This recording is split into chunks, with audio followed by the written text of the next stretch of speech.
pars quand? Je pars en Haïti dans une semaine. En fait, Tu vois, il n'y a pas d'hasard. la Guadeloupe, c'était juste une escale technique puisqu'il y a des amis qui ont souhaité que je fasse une conférence sur le rôle de la femme dans l'histoire de l'Afrique. Donc, je suis passé en Guadeloupe pour faire 2 conférences et là, je me rends en Haïti. Et je pense que je ferai le tour des universités pour en parler en présentant des preuves irréfutables. Parce que ce que les gens ne savent pas dans la Caraïbe, d'ailleurs, il y a un problème de connexion puisqu'il n'y a pas assez de bateaux pour faire cette connexion. Et si je pense qu'il y avait cette possibilité de se rendre dans différentes îles, le mépris des Haïtiens serait tombé à l'eau. Puisque la Guadeloupe a connu une période de liberté entre 1794 et 1802, mais c'est grâce justement aux Haïtiens. Une année auparavant, les Haïtiens se sont affranchis. Parce que souvent on dit qu'on a libéré les esclaves en Haïti. Les Haïtiens n'ont jamais été libérés. Ils se sont affranchis tout seuls avec la machette. Donc voilà pourquoi Non, mais les Haïtiens sont les premiers Africains déportés dans la Caraïbe qui ont brisé les chaînes de l'oppression. Ce monsieur est un grand professeur. Il est juste de passage en Guadeloupe. Sans le savoir. Mais il n'y a pas Je peux d'hasard. rajouter quelque chose. Vas-y. C'est à toi le micro. Nous devons savoir que Haïti a eu pour vocation de libérer toutes les nations opprimées. Ce qu'on ne dit pas assez souvent, lorsque la Grèce a été dominée par les Ottomans, au milieu du 19e siècle, ce sont les Haïtiens, sous la présidence de Jean-Pierre Boyer, qui ont libéré la Grèce. Et ce sont des choses qui n'apparaissent pas dans les manuels scolaires. Une autre information inédite, c'est grâce à la voix d'Haïti que l'État d'Israël a été créé en 1948. Donc ça, ce sont des choses que les gens doivent savoir. Haïti a été le pays le plus démocratique du monde, puisque toute personne qui arrivait sur le sol haïtien était considérée comme nègre. Donc tous les opprimés de la planète trouvaient refuge en Haïti. Et ce pays est devenu aujourd'hui une vitrine effrayante de la pauvreté. Je suis obligé d'insister sur le mot de vitrine parce qu'il a subi un blocus qu'aucune nation n'avait subi. Imaginez-vous qu'une petite île comme Haïti a été victime du syndicat des empires coloniaux qui était constitué du Danemark, de la France, de l'Espagne, de l'Angleterre, des États-Unis d'Amérique, de la Hollande, de la Suède, parce que toutes ces nations ne voulaient pas voir une nation indépendance nègre. Et souvent on dit de Haïti que ça a été la première république nègre. Non, Haïti n'a jamais été une première république nègre, ça a été un empire africain reconstitué, puisque l'empereur Jean-Jacques Dessalines va se faire couronner empereur Jacques Ier. Donc c'est la noblesse africaine. Attends, parce que là, je pense qu'ils ont trop d'informations. Je vais finir par me mettre en transe. Non, mais c'est important parce que nous avons une méconnaissance de notre histoire. Et c'est pour ça que je suis venu jusqu'à Bastère. Bon, les gens de Bastère n'aiment pas ça. Mais pourquoi je suis dit Bastère, c'est loin? Bastère, c'est pas loin. Mais on a du mal des fois, nous, en grande terre, à la Bastère. Et comme j'ai su que tu étais là, j'ai dit non, faut que je me dépasse en personne pour que tu puisses parler. Parce que mon combat, justement, c'est ça. Mon combat à moi, c'est faire un pont entre toute la Caraïbe et Mama Africa. Ben, en tout cas, il y a beaucoup de choses à dire sur Haïti. Haïti est un modèle de fierté et de dignité. Ce sont les Haïtiens qui ont montré à la race noire tout entière ce que c'est que la dignité. Pour la bonne et simple raison, c'est en 93 ans après la révolution de Saint-Domingue, celle-ci va inspirer les Éthiopiens qui vont être conseillés par un digne fils d'Haïti du nom de Benito Sylvain, qui sera élevé au titre de jazz match par l'empereur Ménélique II.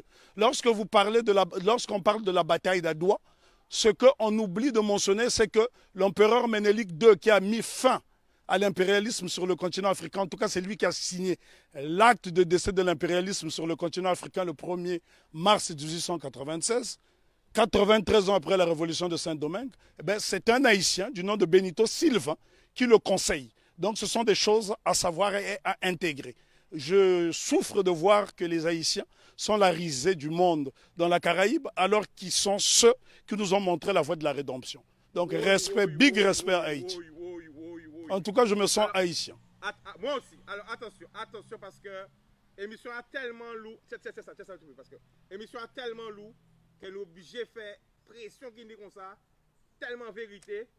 Oui, à mon avis, c'est vérité dérangée. Il y a des mauvais esprits qui sont en train de pénétrer la Caraïbe. T'inquiète pas, on va arranger tout ça. Ok, on va arranger tout ça. Salut à Haïti, hein, je suis en Guadeloupe, j'arrive. Voilà, tu vois, je ne sais même pas que tu allais. Voilà, on va arranger tout ça avec la grâce.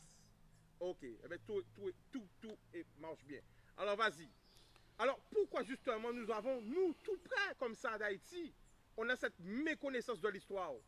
C'est tout simplement parce qu'on a isolé la Guadeloupe et la Martinique pour ne pas que l'exemple d'Haïti fasse tache d'huile dans la Caraïbe.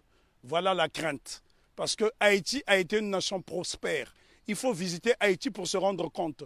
Lorsque vous voyez Haïti, Haïti est avant tout le symbole du panafricanisme, puisque le second chef d'État d'Haïti, c'est l'empereur, plutôt le roi Henri Christophe, qui était originaire de Grenade. Donc Haïti a eu pour chef d'État un homme de la Grenade et qui a été l'un des principaux bâtisseurs, qui a créé le Palais de la Monnaie, qui a bâti 15 châteaux, qui a bâti 4 forteresses, notamment la citadelle Henri, qui est le plus grand fort des Amériques. Et ce bâtiment est tellement beau qu'il faut le voir depuis le ciel pour en apprécier, pour apprécier l'ouvrage d'art que c'est. Parce que n'oubliez pas que deux édifices essentiellement ont défié le temps. La citadelle Henri et le palais de Sans Souci qui avait 365 portes et fenêtres. Ça veut dire que le roi Henri Christophe pouvait se permettre d'ouvrir une porte, une fenêtre par jour pendant toute l'année.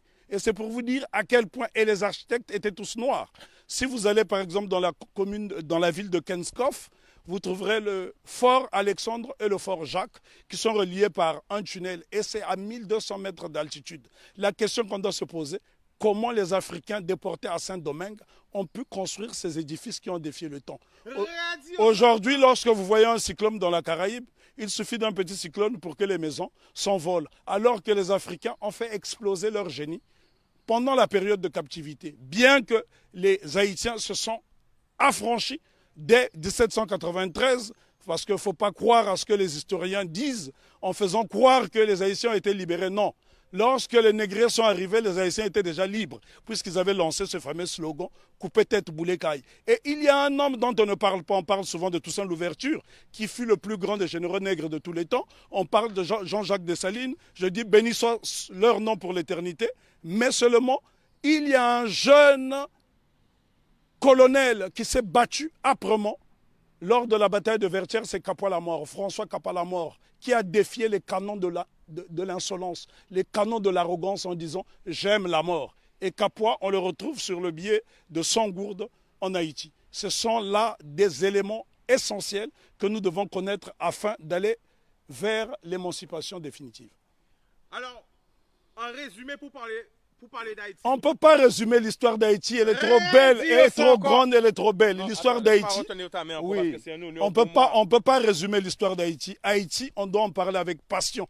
Moi, je suis né sur le continent africain, mais je suis né au Congo, mais ce sont les Haïtiens qui m'ont montré le chemin de la liberté, parce que lorsque le Congo, aujourd'hui dit démocratique, accède à l'indépendance le 30 juin 1960, la Belgique tente de saboter l'indépendance de cette jeune nation. Et ce sont les Haïtiens qui vont venir par souci de panafricanisme aider le Premier ministre Patrice Lumumba qui malheureusement sera assassiné 6 mois plus tard. Ce sont les Haïtiens qui ont brisé le blocus de la France en Guinée. Ce sont les Haïtiens qui ont bloqué le blocus de la Belgique en République démocratique du Congo. Donc nous sommes redevables tous en Haïti. Alors la famille, attention, je vais te stopper parce que tout ce que tu dis là, moi personnellement, je n'étais pas au courant et je pense qu'il y a beaucoup de personnes qui ne sont pas au courant. Mais le problème, ce n'est pas seulement de le dire, il faut le prouver parce que j'ai une base de données assez solide et j'ai assez d'éléments pour le montrer.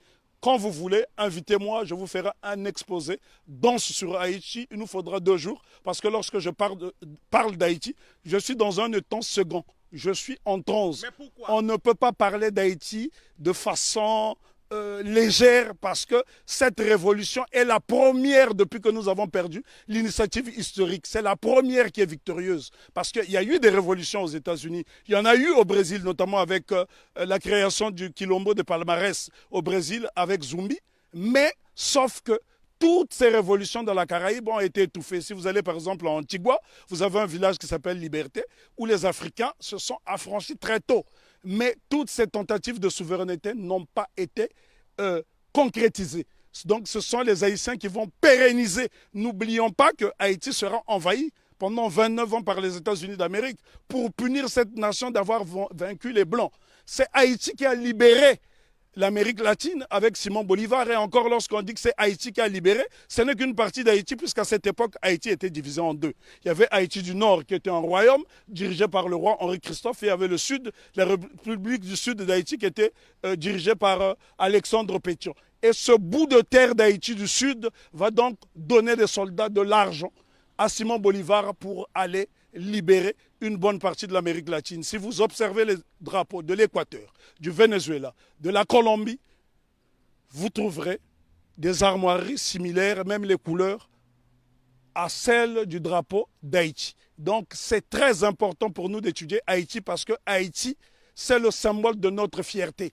Et les gens dans la Caraïbe doivent intégrer cette notion. Si les Haïtiens n'avaient pas lancé ce slogan « Coupé tête boulet caille » qui a fait trembler le monde entier, ben, probablement que l'abolition de l'esclavage aurait eu lieu peut-être plus tardivement. Est-ce que tu peux nous donner des exemples de pays? Parce que là, on est en direct. L'exemple que je peux vous donner. Quel pays a été aidé par Haïti?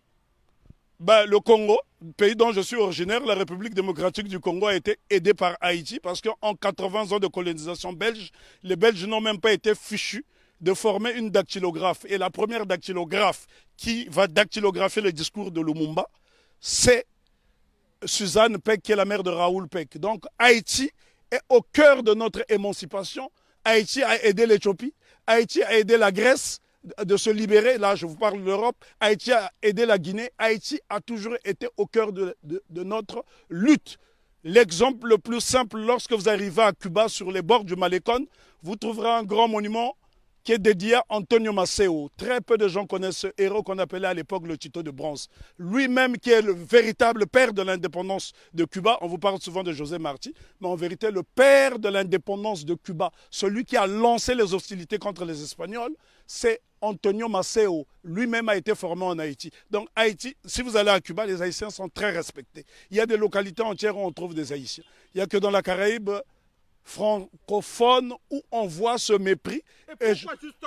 La raison est que Haïti a vaincu le maître. Et quand on a vaincu le maître, les serviteurs finissent par avoir la haine de celui qui a vaincu le maître. Parce qu'on ne peut pas comprendre que les Haïtiens et les Guadeloupéens ont le même patrimoine génétique et que ces mêmes frères et sœurs de cette partie de la Caraïbe puissent avoir du mépris pour les Haïtiens.